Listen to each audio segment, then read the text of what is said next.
New Era Groundbreakers. Shihan Marva, Hanifah, John, Logan.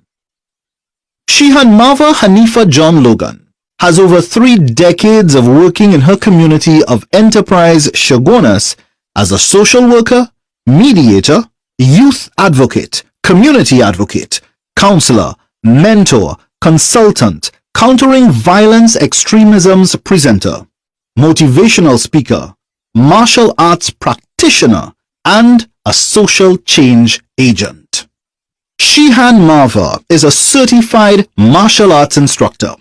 She is the holder of a Dan rank, 5th Dan, a Shihan rank in karate, jiu-jitsu, Rudo Ryu Jiu-Jitsu, and a student of Gracie Jiu-Jitsu. Her educational background includes BSW Social Work from College of Arts, Science and Technology of Trinidad and Tobago, COSTAT, Certified Mediator from Trinidad and Tobago Mediation Board, and Certification in Child Psychology, Trauma Counseling, Parenting and Child Therapy from the National Islamic Counseling Services, a certified countering violence extremism's presenter for U.S. Embassy Department of Countering Violence Extremisms, and Peace and Youth Development Ambassador for the U.S. Embassy Trinidad and Tobago IVLP, a program manager for the United States Agency for International Development USAID Community Resilience Initiative, and executing personnel for Democracy International, and currently program coordinator for Inter-American Foundation IAF's Working Together to Promote Change. As co-founder, executive director of Ryudan Empowerment Foundation, she developed Ryudan's Sport Plus model, an innovative cognitive behavior modification approach that uses martial arts as a vehicle for change through their holistic development programs. She has worked with children and families from different communities, residential homes, religious organizations, schools, police youth clubs, NGOs, CSOs, CBOs, and individuals across Trinidad and Tobago to aid them in making positive life decisions and become victors of life challenges. Her humanitarian spread across all boundaries ensures that people have basic life necessities: food, clothing, school books, medical care, and in some cases, shelter. She accomplishes all this with networking, collaborations, and partnering with stakeholders. Shihan Marva John Logan has been the recipient of many awards locally and internationally. The 3 most recent and prestigious are the International Woman of Courage Award. Shihan Marva has also been inducted into the USA Martial Arts Hall of Fame and the Trinidad and Tobago Publishers and Broadcasters Association Community Excellence Award 2018. As an entrepreneur, she is the head of 2 family businesses, Director and Production Manager of Cab Floor Enterprises Limited, and Director and Administrative Manager of Badello Contractors Limited.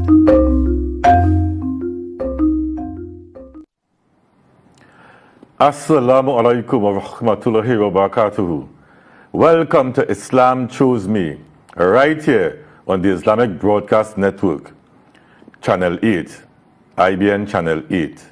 You can also find us on Facebook and on TEGOTV, tegotv.com. I'm your host, Brother Ep8 Sorwazi, the activist educator. And each week, we will share the powerful journeys of brothers and sisters who have embraced Islam. Their stories of discovery, struggle, and transformation remind us of the truth that Allah guides whom He wills in ways that inspire and motivate us all. As you have seen on our intro video, it is no surprise who our guest is today. We have with us Shihan Marva John Logan, and more affectionately called Sister Hanifah. Assalamu alaikum and welcome to Islam Chose Me. Wa alaikum assalam wa rahmatullahi wa barakatuh, and thank you for allowing me to be on Islam Choose Me. Yes, so Shihan Marva, Sister Hanifah, right? We just saw a video with you. It's a presentation of emancipation through Islam. Yes. And last month, in the first show, I would have spoken about that awards program we started about 2 years ago. So you are one of the first awardees in the New Era Groundbreakers category for youth and community development. Community development, that's correct. Tell us, how does it feel to be recognized by the Muslim community for your achievements over the years? Thank you so much, Brother MT Man. I want to thank IBN for giving us this space to share and to really inspire others through Islam Choose Me and our work that we do only for the sake of Allah. I don't know if people could explain exactly how you feel for that, because when you get into community work or youth work, you never look for awards, you never look for any recognition, but I do feel good that the Islamic community notice the work that we are doing, we all are doing, and took it upon them to recognize the work that I am doing, in particular in the field of youth and community development throughout Trinidad and Tobago and the region. It's really a phenomenal feeling. You don't have words to express that, but you just feel that it's a way of encouraging you to continue. Yeah, and it's so true. And as I was listening to you sharing, I get that tinkling in my eye. You know, you call me like a shining, you know. Tell us about that medal that you are so proudly and, you know, graciously wearing. What's that about? Thank you so very much. And everything is for the pleasure of Allah. But in 2023, I was also a recipient of a national award, the Hummingbird Medal Gold. And that was a great surprise to me. I was actually in investigation. I was nominated by 3 different organizations in Trinidad and Tobago for the work that we do, especially in the field of youth and community, but also in the field of women and girls using sports as a vehicle for change over the last 30 years. So that was phenomenal. And what even make it so special as well, that same year, I was awarded by the Ministry of Youth and Community Development the Best Youth Mentor for 2023 as well. So it's really, really heart-rending, and Allah just paved the way. And it's just a form of not only recognition, but an endorsement of the work that we do. So you mentioned for the past 30 years. Yes. So this is Islam Chose Me. Yes. Right. So I want you to take us back. Back to 30 years ago. A little. A little. A little. Well, back to before you are Muslim. Tell us about, you know, Sister Hanifah, because that's her name, Hanifah John Logan. Yes. Sister Marva John Logan. Yes. Your Sister Hanifah. So tell us a bit about before Sister Hanifah came on the scene. You know? Thank you for that. No, most people don't ask that. Eh? Most people don't really, try to go back in the past. But it's important for you to know where you come from in order to know where you are going to. And tender girl at the age of 14 doing community work, and the community work started because of an incident that happened in my family with my brother. He ended up getting charged and ended up in prison at a very tender age of 19. And that almost broke our family. And we grew up very humble. I like to use the word poor so people could understand and relate to what we're saying, because humble means so many different things to persons. We didn't have the finance. It was a 2-bedroom board house. My father was a Caroni limited worker, cane cutter, then started to plant cane, and my mother was a domestic worker, seen after everybody children in order for us to get a proper education. So when that came and happened, our entire family almost was shattered. And to make sure that we could hire a lawyer and make sure provide for him while he was there and keep our sanity, we started to do little ends and odds in the community of, they call it Lendo Village. And to tell you how poor we were, our street name was Posey Lane. Okay. That could tell you exactly the level, and we will go to the person. Was the actual name or was that a nickname? No, the actual name of the street. The street was only renamed Ep8 probably about 15 years ago. Okay. And we started to do that. And we started to do reading for persons, little chores for 10 cents, do the little yard cleaning for 25 cents. When a child couldn't do their homework, my big sister, she's phenomenal, started to help them, teach them, and got little tokens and what have been small change to ensure that we take care of ourselves and our family. And you could see community work start here, because now they couldn't do certain things, we could have done it. And it started from that kind of thing. And kind of fast forward, when I got married to my husband and moved into Enterprise proper, Enterprise needed something.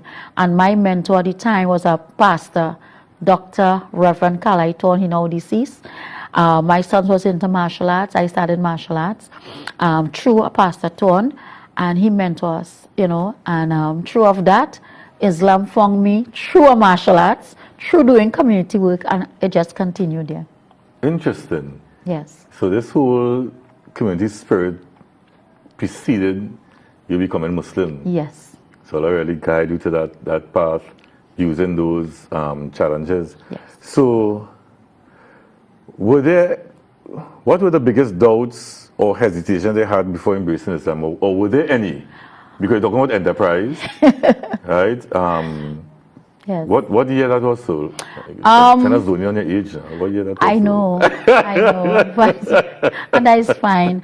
I accepted Islam in 1989, just before the year of the coup. Yeah. And I went to a Roman Catholic school, Shogunas, RC, big up. Then I went to CAPS, and then I went to Shogunas. This was senior comprehensive school. And strange enough, I was also an athlete, because when you're poor, you have to find ways of survival. Survival for us was to join sports. So you get shoes and they take care of you. So I used to actually run from Lendo Village every morning to Capichaima. And I had a teacher there when I reached, she will help me get tidy up to get into school. So I was a runner as well. I used to do 200 and 400 and was very good at it. But coming back to that is the strange thing, Brother Mtima. For me, I always had a spiritual background. My mother was a spiritual Baptist, and she taught us how to pray. So people used to say, we poor, and my mother used to say, we're rich in the Lord. And she will hum a song, God is good all the time. And so, right. So she always do that. But being the only African in our street at the time, we had Muslims and Hindus living around us. So again, we was very grounded in all the different religions. So, and I never had a bad experience from Muslims before. But strange enough, just after I accepted Islam in 1989, the coup came and happened. So it was a big stigma. It was a lot of pressure at that time. It was very, very hard for us, because people don't know you. They feel that everybody feels that you're a terrorist. They're branding you. They're branding your children. So it was really tough. But what kept us is our faith and our belief and the work that we were doing. Both my husband and I and our family.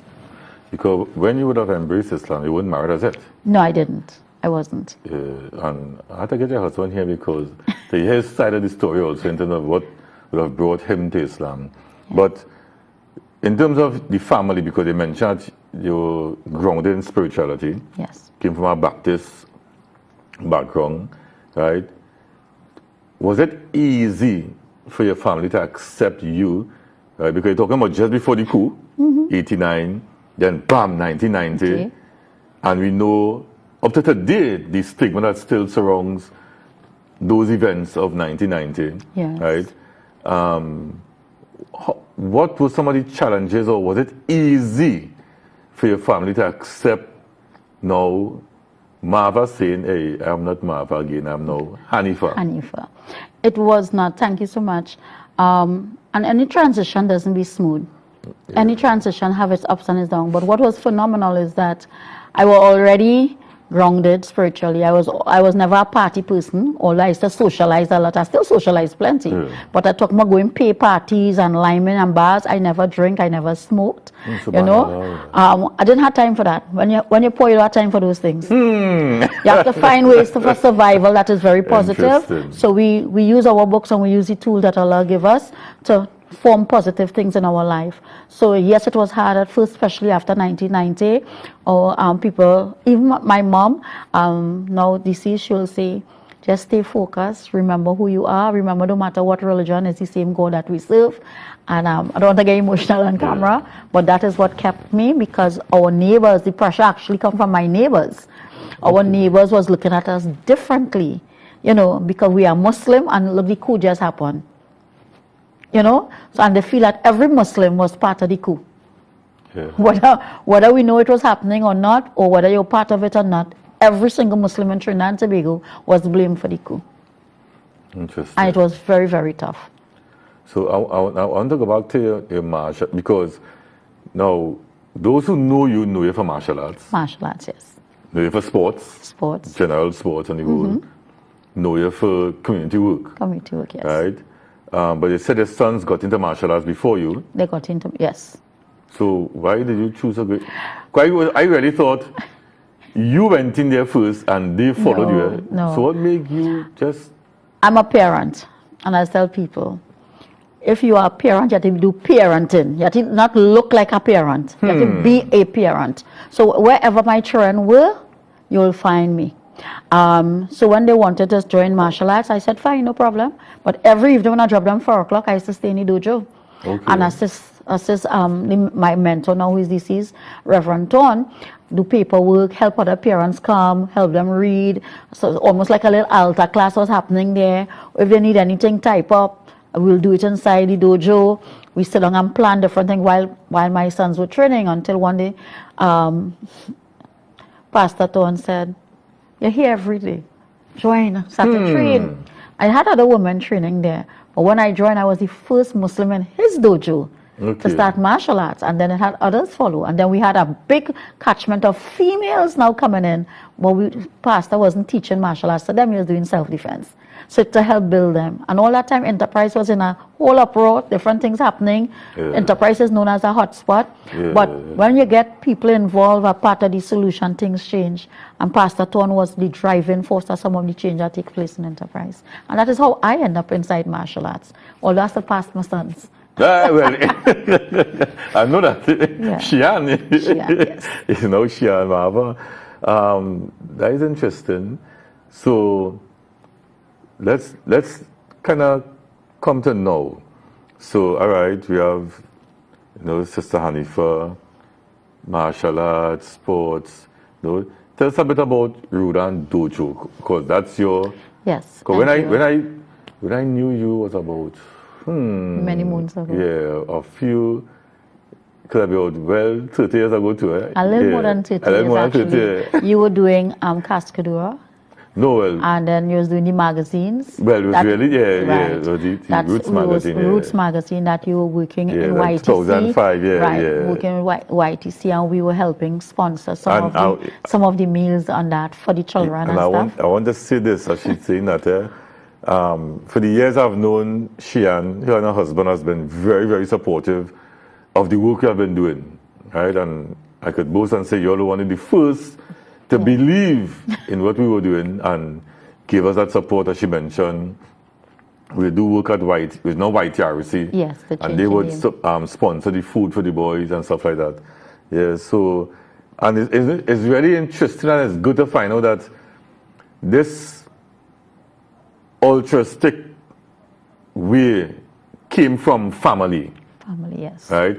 And I was thinking just this week here, that most people who get into this type of social work, sometimes some personal drive, and you mentioned your brother, right? Some personal drive, and then that personal drive now expand. To the whole society, and in your case, to the entire country and beyond. Yes. Because you travel a lot. Yes. Your work is accepted regionally and internationally. Yes. Right? So tell us, why Rudan Dojo? Because when I met y'all, and again, viewers, they have furniture. Yes, a company. So they did it with wood, right? So I have a lot of sawdust, and they just transform that workshop into a space where you could go and eat soup and no sawdust in the soup. Right. You could enjoy this space. I don't know how you all do it, Shihan. I really reward you and your family. But tell us about Rudan Dojo. Why Rudan Dojo? Rudan Dojo was formed because there was a need in my community, and this is why I'm so passionate about. It was formed with a group of us that was interested in the community coming out of Shihan Town when he passed. His dojo had closed, and everybody said, "We want to form a dojo." I said, "Okay." But it wasn't just me alone. It was a group of us, a group of interested persons. We came together. We formed the dojo. Parents was very involved, and as I always talk about parenting is important. Don't just say you is a parent, be a parent, and that is important. No, don't cut you. I learned something here, sitting here, when you mentioned with your sons. Yes. One, I didn't know they started before you. Yes. I didn't know why you started in terms of you want to be, say, you can't say you're a parent, you have to parent your children. Yes. Because that, I want you to talk about that, because I'm telling you, Shihan, I find you have a very strong parent support team within your organization. Yes, we do. And now I understand why. So go back to Rudan Dojo. Yes, so Rudan Dojo was formed in 2012. Enterprise was in an uproar, and that's the same year my mentor died. And the parents came together with two others, myself and another sensei. He's also part of the community, and he's doing phenomenally well in his space now. And we decided to form this dojo. And within 3 months of just having 8 students when we started, we had ended up with 125. You were part of that, coming to help us as well, Brother Ep8. I'm going to say, don't tell the viewers, I used to do karate. No, but you used to come here as part of our mentorship program. After that, everybody wondered, what was the magic? It didn't have no magic. It just had love and passion and drive. For change, Enterprise needed a space, which we didn't have no infrastructure at the time. Nothing happening with sports, no social events, no parenting program, no youth empowerment program, no entrepreneurship training. We have to depend on the ministry. So Rudan was formed for that holistic development. And then we came, and I personally, together with the help of the others, developed a model called a Sports Plus model, what was recognized by United Nations. It allowed me to travel to Austria, Vienna, to present that model, which they took part of that model. So now across the world, it has something called Live Up, where they use sports in different countries, different type of sports, and they bridge it with social interventions and life skill program to effect change and move people out of crime-riddled area and empower them. Our SOAP program, Support, Educate, and Empower Women, was also part of the model. That now you have persons across the region again using sewing. If go in Guyana, you'll see people using sewing, teaching them to do tote bags, clothes, garments, to bring financial stability.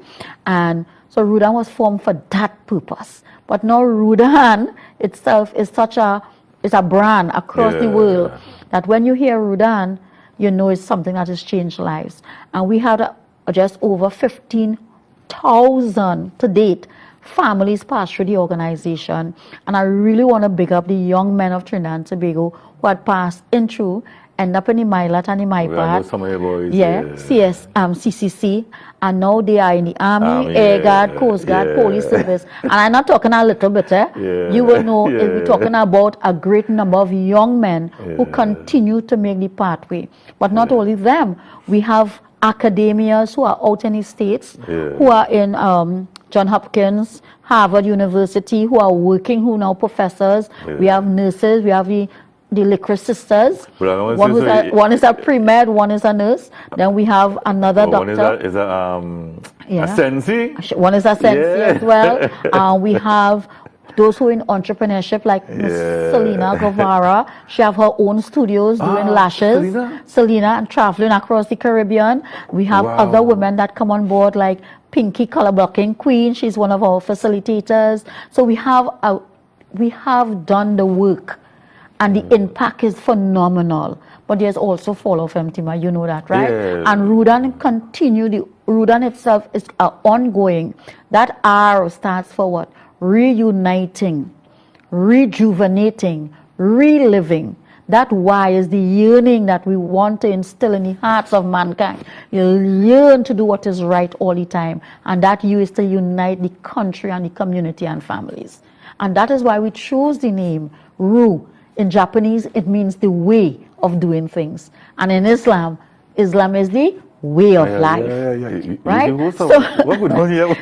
And you know our mantra in Rudan, when it comes to life, we talk about each one. Teach one. Teach one, which ties back to our teaching in Islam. the oneness of Allah, the one way.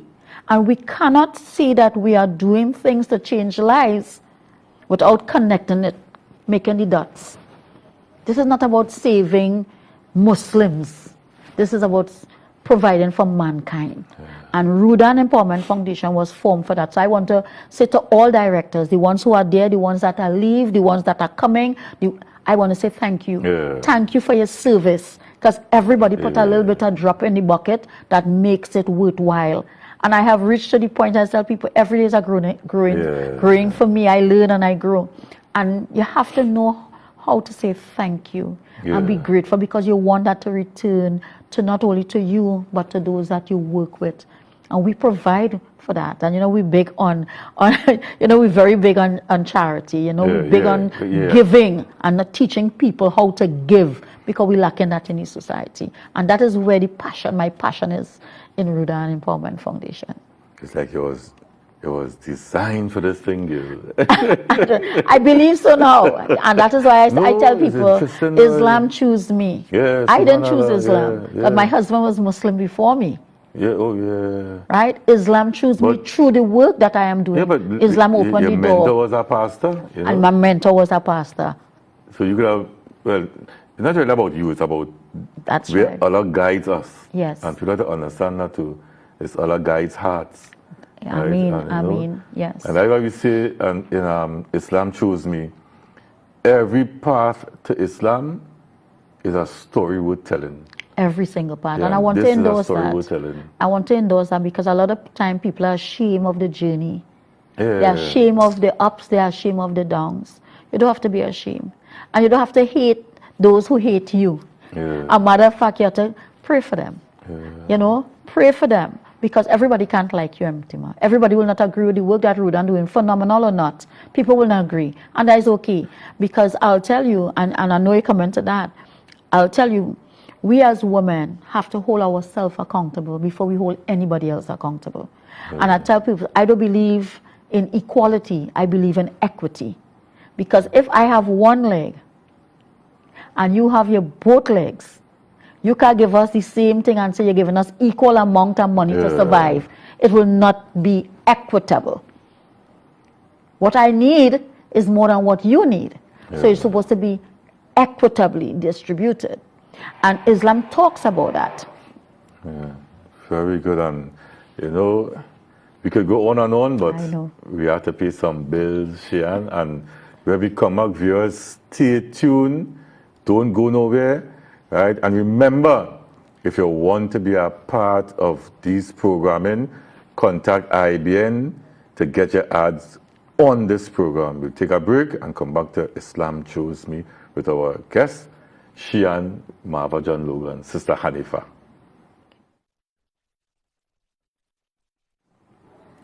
Assalamu alaikum wa rahmatullahi wa barakatuhu. Welcome back to Islam Chose Me with your host, Brother Ep8 Solwazi, the activist educator. Nice name, Yes. And I'm here with our guest, Shihan Marva John Logan, Sister Hanifah. Right? And before the break, Sister Hanifah, you was mentioning, talking about the accountability of women. Yes. Need to hold for themselves.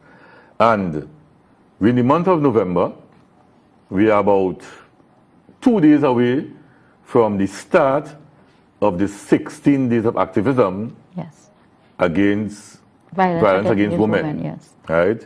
Because the 25th is actually the International Day of Violence Against Women. And this 16 days will take us. Right. Yes. And this 16 days will take us to the 10th of December. Last month, in, I think it was probably the 6th or something so of October, the world would have seen a very disturbing video of some schoolgirls in a brawl on Independence Square in front of a popular food franchise. What's your take on? Because it was really disturbing. I was surprised. Sorry to say I'm surprised of the level of violence now in our society. But what is your take on because I know you are champion also, not just in sports, or we talking sports, charity, but you are really a voice for women. Yeah. Right? Tell us your take on that and how has it affected you? I appreciate your reason, that, Brother Mtima, because all those last months, people just sweep it under the carpet, right? Because it's ladies. But we want to fight for our rights, and we want to fight to have a presence, we want to fight to have a voice. But we also have to fight to prevent those things that are happening now in Trinidad and Tobago. Trinidad and Tobago is facing a group of violent young women that I have no idea, to be very honest, where it stemmed from. Yeah.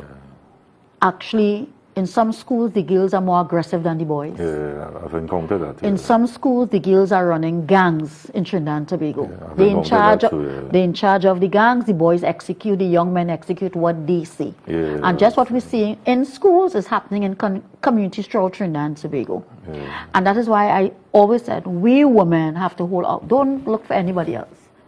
We have to solve that problem because they're modeling us. The young women are modeling what they see on a daily basis, whether they model it through Parliament, because you know Parliament also has its use. Yeah. How ministers, how business persons conduct themselves, Yeah. not only in Parliament. You go to a party, you're surprised to see who in the party, how they get on in the party. Yeah. You watch some videos, the influencers that are on social media, they're using obscene languages like if it's water, and they conduct themselves in a particular manner. I'm not saying that everybody can model that, but it have girls that are very vulnerable, that will model what they see. Just as young men model what they see, same thing happened to the young girls. And I think that the voices, all the activists, female activists, the feminists and them, all of them, including on myself, we need to come together and find a solution. Start to work with the parents of these children. Go in the schools, pull them aside, find out, but it cannot be a one-off program or a one-off workshop. There must be consistency. When it is consistent, change happen. But many times we are so reactive instead of proactive. That happened. But I want to compliment what was different to that video, Brother Mtima, is this. In most videos I see, when I see fights, many women stand and they just watch or they tape.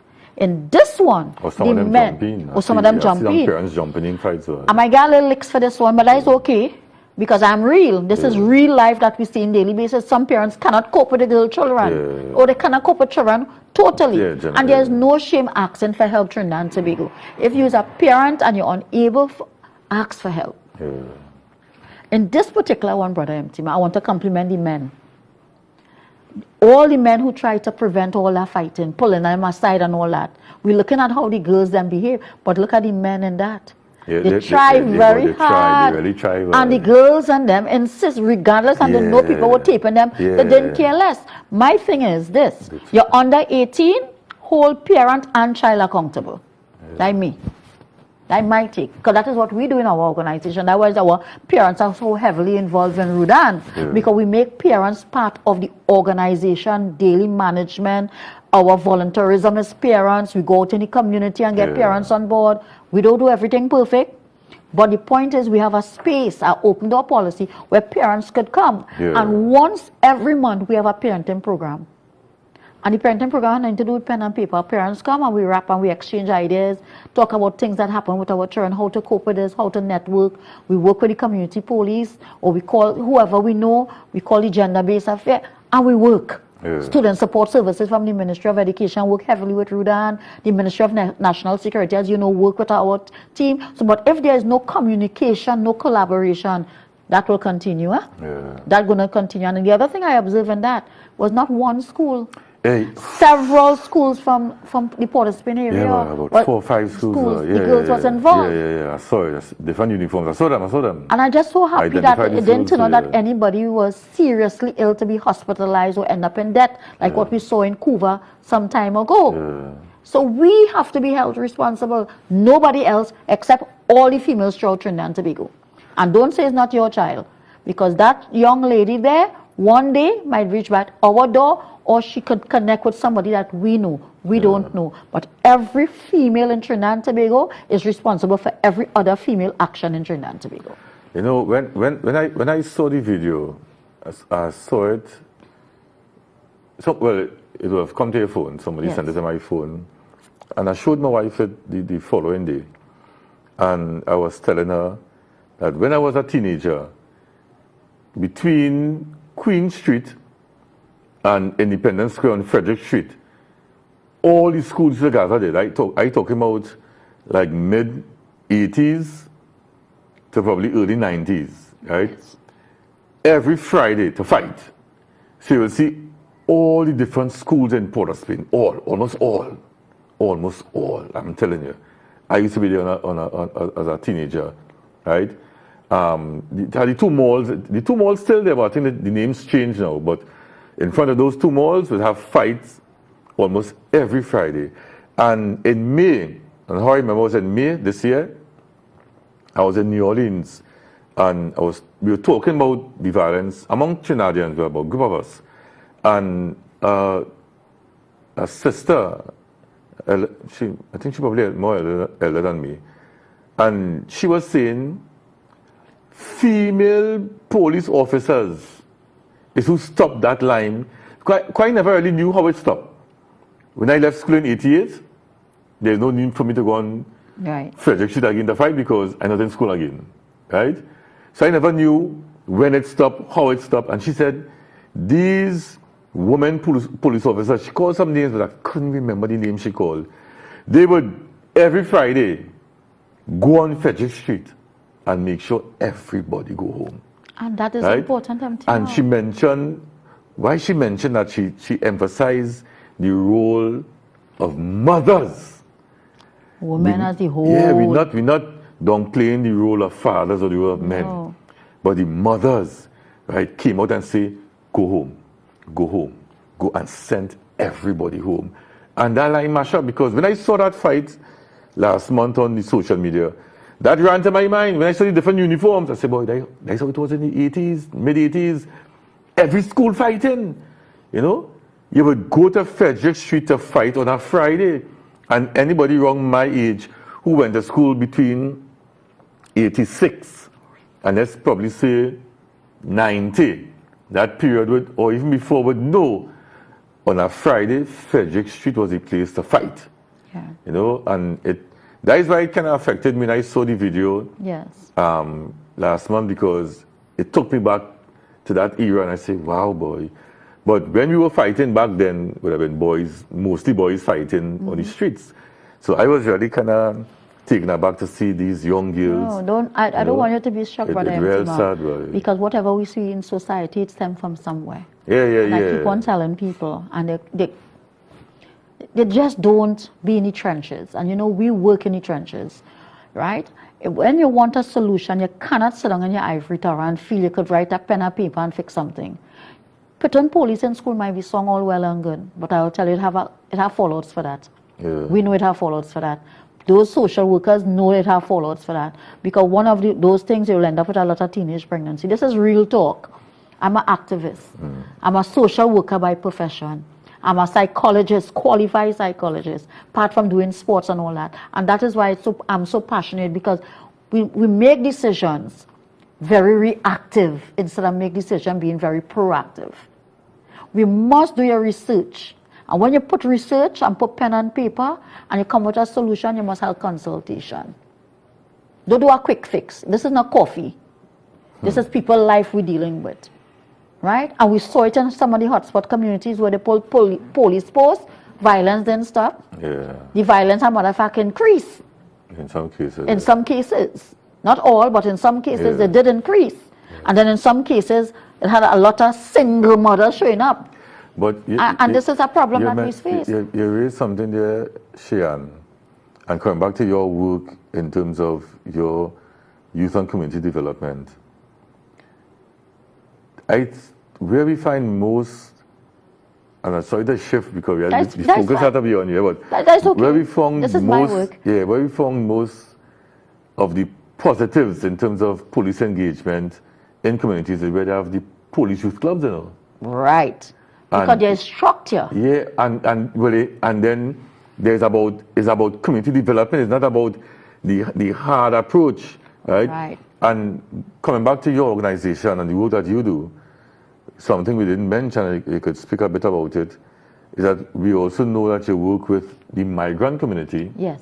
right? And, you know, I have seen on social media some of the positives coming out of that, where some of the migrant mothers have I saw a business open. I Yes. think it was in Shogunas. Shogunas coming up from MySpace. Yeah, Yes. I was. Listen, I was very Brother impressed. Mtima, Tell us about that. you have to bridge. First to begin developing a intervention or a policy or a procedure takes time, it takes knowledge, it takes wisdom, it takes experience, right? If people don't know how to do it, I'm available. I'm a consultant. I'm available. Hire me. I'm good at what I do, right? No question. No question about that. The evidence is there. Now, yes, we work heavily with the migrant community because a lot of people was shying away from the migrant community. Or the migrant come to do so many things in Trinidad and Tobago. But remember, we are also migrants when we go America, when we go Canada, and when we go England, right? We are migrants. And just as we are migrants, our families, same thing, so you have to be able to provide. So what Rudan did, we developed a program for the migrants.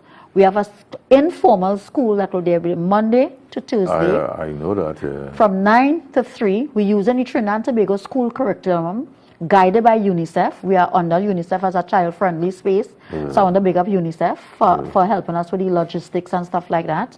I also want to big up FCB Foundation because they also buy into narrative, helping us provide books and different stuff for them and training, capacity building training. Teach them English? We teach, everybody in the center will be bilingual. So we teach the native language so they can learn to speak Spanish properly, but we also teach in English as well. So wherever we teach them in English, they're learning better in Spanish. And then we have social studies, which is general knowledge, life skill training, of course, sports, whether it's martial arts or netball, apply for them.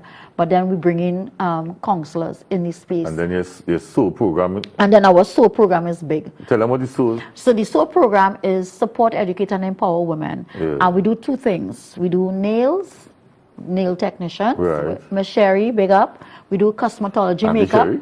Not Auntie Sherry, Auntie Sherry, like Sherry and She cooking and doing nails at the same time. Right, that we come into that program. And then we do cosmetology, one of our facilitators. Over the years, we had two. We have Pinky, which is Amelia Thomas, big up Pinky. And we also have Curlin Griffith, that is the two makeup persons that we use as well. We do catering services where Auntie Sherry, Sherry and Howard teach food preparation. So then now they can know how to prepare proper meals, and some of them actually open catering services and over people, Auntie Sherry, oh my goodness. Right? And then the other part, is good. We have Mr. Brian Richards, and Miss Barbara Esdell, and Nadine Logan. They handle the sew element. One do soft furnishers, teaching people how to do pillows, comforters, and all that. I saw that. Right. Yeah, I saw that. And then Mr. Brian Richard, phenomenal. Right, Lee Richards collection, that's him. He has been working with the organization for the last 7 years. And we have 2 programs running with him with sewing. He do actually teach persons exactly all the clothing. Yeah, so that. So out of that program, we have persons who are now working in Junoras, who have their own clothing line. They got clothes from the nursing institution to sew nursing uniform, which is scrubs, and they're earning a living out of that. We also have Rose Sandy that do crochet. They teach young girls and senior ladies how to crochet. We have persons, if you go on our line, you will see that there are persons who are now doing carnival costume for crochet, outer crochet, making the money. Because what we look at in Rudan is not just the sports. We could teach somebody a sport, you know. Or when their hand break, their foot break, they have no money. So we teach the other things that will keep them very engaged, make sure they have food on their table, and make sure the standard of living improve. And that is where our support program. Our flagship program is always sports, but we bridge it. Yeah. We bridge it with the social program. The plus. That's the plus part of the program. So our sports plus model. And that is why, you know, as I always say, a person doesn't get big up on their own land, right? But I want to thank the government of Trinidad and Tobago, whoever the government be, whether it's then or now, for keeping the national awards, because that is the only way a lot of us will get recognized. Because a lot of times we see and have persons all over Trinidad and Tobago doing phenomenal work. It's just that some of them have not been recognized as much as others. But I want to say thanks to the government for that, for maintaining that. And I also want to tell the government now at B, use the talent in Trinidad and Tobago what they have. Yeah, we need to. We need to have the right people, not at the table. We want to have the right people building the table, making sure the policies, programs, and implementation are there. Dust off the egos off the shoulder, because this is life, this is Trinidad and Tobago, and get down to the nitty-gritty of what is needed to run our country. Because we are too many times, and people say, oh, you're too passionate, that is just to keep me quiet. I have nothing to keep me quiet, because at the end of the day, every one of us who Islam choose have to account to Allah. And our scale must always be good deeds, lower deeds. Shihan, we spoke a lot. Yes. And I want, because we just had a few minutes again before the show ends, I want you to speak to the audience and tell us, how have you been able to manage balancing being a Muslim woman? Because that's a challenge in itself in this country. Being a Muslim woman, being a wife, mother, grandmother, because you have a nice little granddaughter, and doing this whole, because how has Islam then helped you to strike that balance? Oh, Brother Mtima, thank you. That should have been the first question. But yeah, I thank God after for all of that. I thank God for it. Trinidad and Tobago, I don't use the word balance, because many times one might need you more than the other. So I try to, do the best that I can. I'm not going to fool anybody. But family plays a great role. So I want to pick up my husband, and he done big already. So I hope his smile get bigger.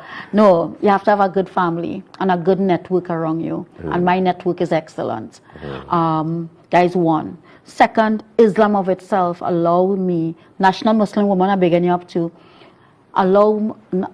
Islam allowed me to be in places that I thought I will never ever be. Never ever thought I'll be. I'll tell you why. It have a brother named Brother Hafiz Khan. It have Dana Ali, Soraya Khan. We have Sherry Ali. You have the president of the National Muslim Women Organization. I'm calling all of them because when I pick up my phone and I said, we're in trouble, a child needs help. Help reach. You understand what I'm saying? So they make it a lot easier. I could talk about that. I could speak to that. Then we have Brother Khalek, who now deceased. Yeah, I didn't know about it. Yes. Brother Khalek family continued. Because I work with the National, the Islamic Children Home. And every so often, he'll say, okay, this is for them. Go and do what you got to do. And those make it easier. You understand? But for me personally, if I was not in Islam, I can't tell you where I will be. But Islam make it easier for me. Beside those people being Muslim helping me, Islam have me very grounded. I have grown tremendously. Amen. It kept me very humbled. It kept me very focused. It kept me very driven, very passionate. It kept me very knowledgeable.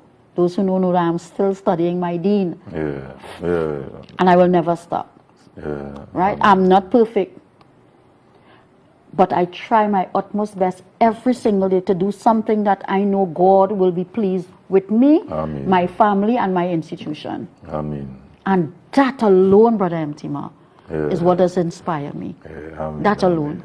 So I really want to say thanks to everybody. Yes, I call the Muslims, but it have a lot of non-Muslims as well. But I want to thank everybody on my pathway, everybody who have been on my journey, my personal friends, my own family, my entire community of Enterprise. Big up Enterprise, because if Enterprise did not buy into what we do, we wouldn't be there. You understand? So I want to thank the entire Enterprise community. I want to thank the Borough of Shogunas as well. I don't care which minister, which mayor, that borough have always supported Udan in some way or the other. And before I close, Brother Mtima, we are putting up a building. You always tell me, copy me, but I'm glad you get it. I'm glad you get it in Tunapuna. Unfortunately, we don't have a building in Enterprise. But corporate Trinidad and Tobago, I am Shihan Marva John. I'm making a personal plea. We are creating a space to get young men and women off the streets, where they could come, a safe space, they could come and learn, earn and grow. So we have better model citizens. So our generation will not be lost. I'm asking you to invest in Root and Empowerment Foundation. Come see what we are doing and see how you can help. Because every life saved is a generation you just saved. Yeah. We cannot do it by ourselves. We could do as much here, but could imagine if we do it much, come together, how further we can reach. Yeah? Regardless of color, creed, or race. When you're a sovereign leader, you lead for all. Yeah. You don't lead for yours. Yeah. That's what makes leaders and makes a leader. The difference in how you lead and how you serve. A good leader is a good servant. And I, closing, I love Allah, I love my family, I love country, I love community, I love humanity. Ameen. Shihan Marva. Alhamdulillah. And before we go, let the audience see. You show off your emancipation through Islam, You know? That is good, yeah. And I want to say, being one of the first, you know, very first, and it was really, and I got it together with my husband as well. Yeah. Which is phenomenal, and I hope one day he could share his story. Yeah, you know, he's another phenomenal change agent for Trinidad and Tobago. And I just want to say thanks to Emancipation Through Islam for recognizing the work that we do on a daily basis. But our real recognition is the life that we change and save. And Brother Ep8 have been doing phenomenal work over the years. And I think this program really is your program. Islam choose you to share for us to share other important stories. And in this 16 days of activism, we're going to start, you know, you're going to see a lot of work from us. Yes, we have a group of young leaders have been training over the last month or so they will be hitting the community, sharing out information, because we have to eliminate not only violence against women and girls, but we have to try our best to eliminate all form of violence, especially the ones that we see now. And to my young ladies, please take it down. You need help, ask for help. We are here to help. And we're not blaming anybody, but we have to check our own self as women. Alhamdulillah. What a moving and insightful conversation. We thank Shihan Marva John Logan, Sister Hanifah, for sharing the story with us today. May Allah continue to strengthen our faith and guide us all on the straight path. If you have been touched by what you have heard, remember that guidance is a mercy from Allah.